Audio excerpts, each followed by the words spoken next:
سمندر میں ڈوبا ہوا چراغ۔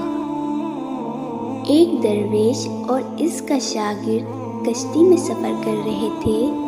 سمندر میں طوفان آیا، کشتی ہچکولے کھانے لگی۔ شاگرد گھبرا کر بولا، استاد ہم مر جائیں گے۔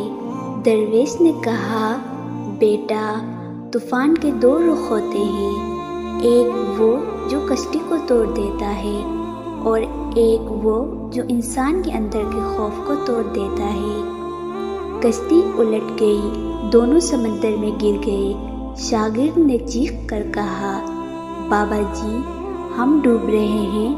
درویش پانی میں ہاتھ مار کر کہا، نہیں بیٹا ہم ڈوب نہیں رہے، ہم تیرنا سیکھ رہے ہیں۔ اسی دوران انہوں نے دور ایک چھوٹا سا چراغ دیکھا۔ شاگرد نے حیران ہو کر پوچھا، سمندر میں چراغ یہ کیسے؟ درویش ہنس پڑا، یہ اللہ کا اشارہ ہے کہ زندگی میں اگر ایک روشنی باقی ہو تو موت بھی کچھ نہیں بگاڑ سکتی۔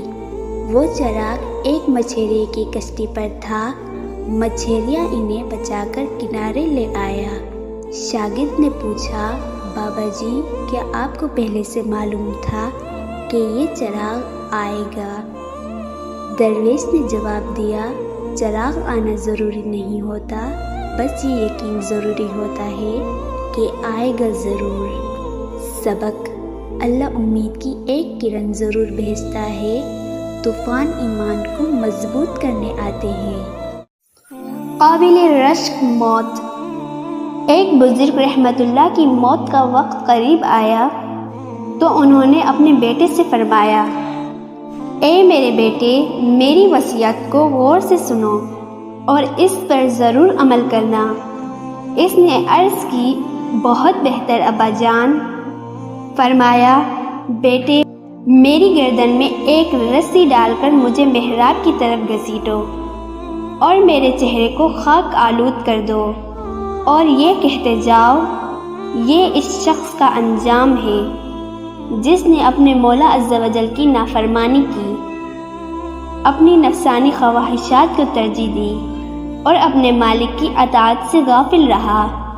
جب ان کی اس خواہش کو پورا کر دیا گیا تو انہوں نے اپنی نگاہ آسمان کی طرف اٹھائی اور عرض کی، اے میرے معبود، اے میرے آقا، مولا عز و جل تیری بارگاہ میں حاضری کا وقت آ پہنچا ہے۔ میرے پاس ایسا کوئی عذر نہیں جسے تیری بارگاہ میں پیش کر سکوں، مگر اے مولا عز و جل میں گنہگار ہوں اور تو بخشنے والا ہے، میں مجرم ہوں اور تو رحم فرمانے والا ہے، میں تیرا بندہ ہوں اور تو میرا آقا ہے، میری عاجزی اور ذلت پر رحم فرما، کیونکہ گناہ سے بچنے اور نیکی کرنے کی قوت تو ہی عطا فرماتا ہے۔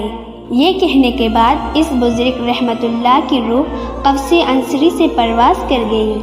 اس لمحے گھر کے ایک کونے سے ایک آواز سنائی دی جسے گھر میں موجود تمام لوگوں نے سنا۔